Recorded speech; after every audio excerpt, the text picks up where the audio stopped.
Xitoy turmusida yetayotgan Uyg'ur olimi Ilhom To'xti Xalqaro kishilik huquq komiteti, Xalqaro erkinlik ittifoqi tarqatayotgan 2017-yillik kishilik huquq mukofotiga erishdi.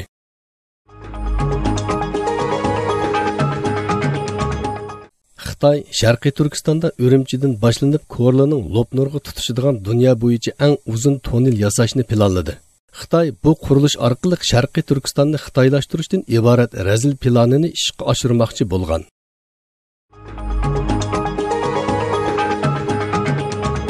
İstanbulda faoliyat qilayotgan Sharqiy Turkistonliklar va har qaysi jamiyat va tashkilotlar to'plovdagi Teras cho'ng zalida birlashma yetlishish faoliyati o'tkazib, Sharqiy Turkiston mustaqilligini ilgari surish uchun birlashishga qadam tashladi.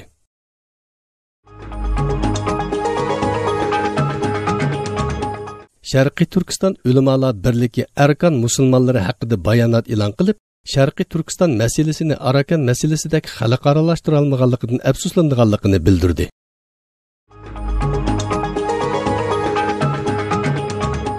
Sharqiy Turkistonlik xonim-qizlar qarindoshlik uchrashish faoliyati o'tkazib, o'zaro qarindoshlik rishtasini kuchaytirdi.